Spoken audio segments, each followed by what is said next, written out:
Bismillahirrahmanirrahim. Assalamualaikum warahmatullahi wabarakatuh. Syukur alhamdulillah kita masih diberikan kesempatan dan dipertemukan kembali di channel ini. Semoga perjumpaan kita ini akan dicatat sebagai amal ibadah dan diberkahi oleh Allah Subhanahu wa Ta'ala. Salawat dan salam tak lupa selalu dan tetap tercurahkan kepada junjungan kita Nabi besar Muhammad sallallahu alaihi wasallam. Allahumma sholli ala sayyidina Muhammad wa ala ali sayyidina Muhammad. Harapan dan doa saya untuk sahabat-sahabat semua yang sedang menonton, semoga Allah selalu memberikan kesehatan lahir maupun batin, dilapangkan rezekinya, dimudahkan dalam segala urusan, dipanjangkan umurnya, dan dijaga setiap waktunya selalu dalam kebaikan, baik di dunia baik di akhirat. Amin ya rabbal alamin. Sahabat Obropedia yang dirahmati Allah, memelihara hewan merupakan salah satu bentuk kasih sayang terhadap ciptaan Allah Subhanahu wa Ta'ala. Namun tidak semua hewan bisa dipelihara di rumah umat muslim. Ada beberapa hewan yang tidak boleh dipelihara. Hewan apa sajakah itu? Dalam Islam ada beberapa panduan yang mengatur tentang hewan-hewan apa saja yang boleh atau tidak boleh dipelihara oleh umat muslim.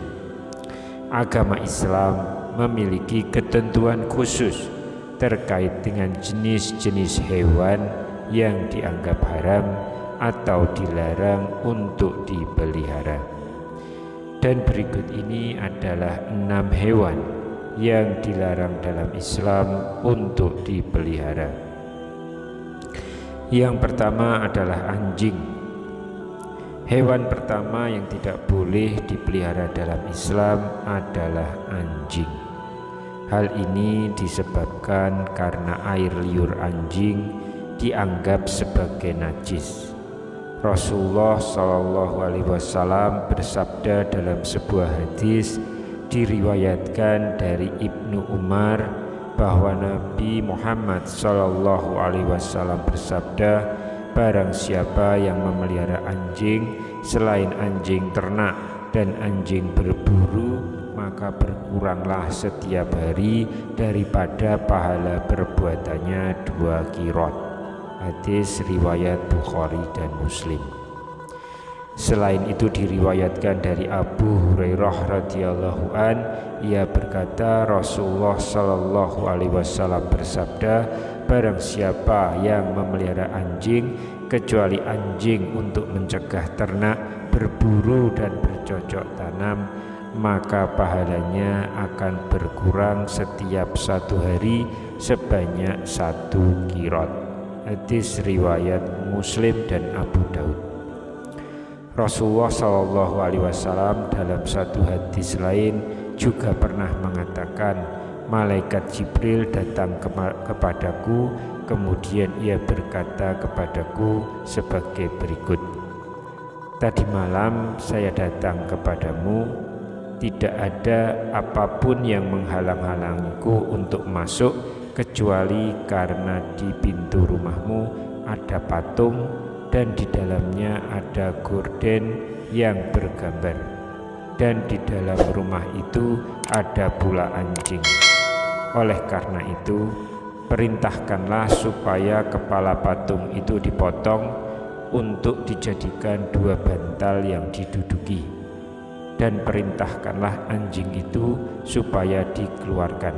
Hadis riwayat Abu Daud, An-Nasai, Tirmizi, dan Ibnu Hibban. Karena itu umat Islam disarankan untuk bangga dengan agama dan budaya mereka dan menahan diri untuk tidak meniru orang lain secara membabi buta. Jika seekor anjing diperlukan untuk menjaga, menggembala atau berburu, maka ia harus disimpan di tempat yang tepat sesuai kebutuhan. Jadi memelihara anjing di dalam rumah tidak diperbolehkan dalam Islam dalam keadaan apapun. Bahkan hal ini mencegah malaikat pengasih memasuki rumah dan memotong sejumlah besar pahala ibadah seorang muslim setiap harinya. Yang kedua, hewan itu adalah ular. Rasulullah bahkan memerintahkan umatnya untuk membunuh ular jika bertemu dengan ular dan bukan untuk dipelihara. Hal ini ditulis dalam suatu hadis dari Abu Hurairah bahwa Nabi SAW membunuh kedua binatang yang hitam itu sekalipun dalam keadaan sholat, yaitu kalajengking dan ular. Hadis riwayat Ahmad, Abu Dawud, Tirmizi. Selain itu dalam kitab Fathul Bari Syarh Sahih Bukhari, Rasulullah SAW memerintahkan untuk membunuh ular. Jadi ada dua jenis ular yang Rasulullah tekankan untuk dibunuh. Bunuhlah ular yang di punggungnya ada 2 garis putih dan ular pendek, karena kedua ular itu menghapus atau membutakan pandangan dan menggugurkan kandungan. Hadis riwayat Bukhari. Perintah untuk membunuh ini dimaksudkan ketika ular tersebut dalam keadaan mengancam. Jika tidak, maka tidak dianjurkan untuk dibunuh, apalagi diburu, sebab pada dasarnya ular merupakan hewan yang berada dalam rantai makanan, sehingga memusnahkan ular akan merusak keseimbangan alam. Kemudian yang ketiga adalah elang, jadi burung elang.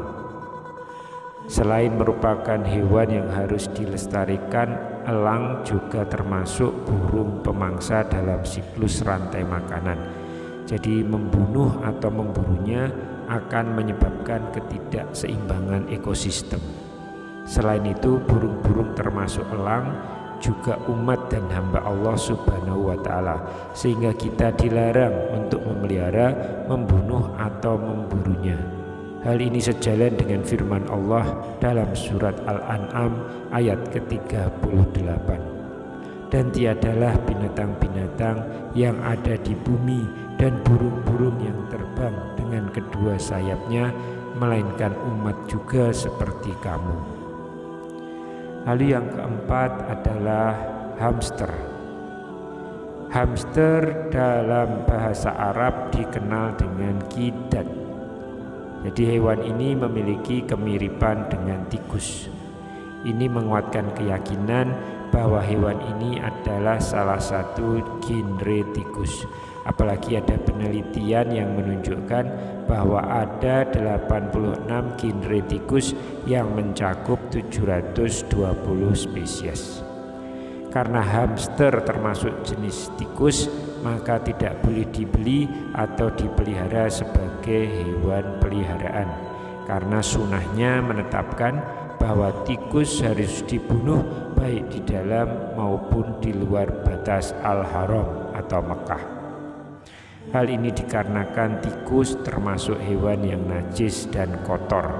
Oleh karena itu Islam melarang umatnya untuk memelihara tikus dan sejenisnya. Selain itu, tikus juga merupakan hewan pembawa penyakit. Tikus hidup dalam lingkungan yang kotor dan makan makanan kotor. Sementara dalam Islam, hal kotor sangat dibenci oleh Allah dan Rasulullah. Kebersihan dan kesucian merupakan bagian dari iman dalam agama Islam. sehingga menjaga rumah dari tikus yang dapat menyebabkan penyebaran penyakit adalah tindakan yang sangat dianjurkan. Hal ini sejalan dengan sabda Rasulullah dalam hadis yang berbunyi, kebersihan adalah sebagian dari iman. Hadis riwayat Tirmizi. Lalu yang kelima adalah gagak. Gagak ini juga termasuk hewan yang tidak boleh dipelihara dalam Islam, khususnya gagak yang memiliki punggung dan perut putih. Hal ini didasarkan pada pendapat Imam Syafi'i yang menyatakan bahwa gagak tidak boleh dipelihara dan diperbolehkan untuk dibunuh. Gagak juga bukan hewan yang mendatangkan keberkahan dan kemanfaatan. Hal ini didasarkan hadis di mana malaikat Jibril datang kepada Nabi Muhammad lalu berkata, Allah memerintahkan untuk membunuh burung gagak yang hitam karena ia telah membelalakkan kedua matanya ketika anaknya mati. Kemudian Allah berfirman, bagaimana burung itu memohon kepadaku sedangkan ia telah mematikan anaknya. Hadis riwayat Muslim. Yang keenam adalah cicak. Jadi meski sering berkeliaran di dalam rumah, cicak termasuk hewan yang tidak boleh dipelihara dalam Islam. Nabi Muhammad SAW memerintahkan umatnya untuk membunuh cicak, sebab cicak ini adalah hewan pengganggu, najis dan juga kotor. Bahkan dalam beberapa riwayat disebutkan membunuh cicak akan mendapatkan pahala. Hal ini didasarkan pada hadis yang bersumber dari Abu Hurairah radhiyallahu an. Rasulullah SAW pernah bersabda, siapa saja yang membunuh cicak dengan sekali pukul, ia mendapat pahala sekian. Dan siapa saja yang membunuhnya dengan 2 kali pukul, maka ia mendapat pahala sekian kurang dari yang pertama. Hadis riwayat Muslim. Nah, itulah tadi 6 hewan yang tidak boleh dipelihara dalam Islam. Jadi meskipun dilarang dipelihara, namun tidak semua hewan tersebut harus dibunuh atau dimusnahkan. Ada beberapa hewan yang perlu kita jaga kelestariannya. Demikian yang bisa kami sampaikan di kesempatan kali ini. Semoga kita semua bisa mengambil sebanyak mungkin manfaat dari apa yang kita bahas di pertemuan kali ini. Wallahu alam. Wassalamualaikum warahmatullahi wabarakatuh.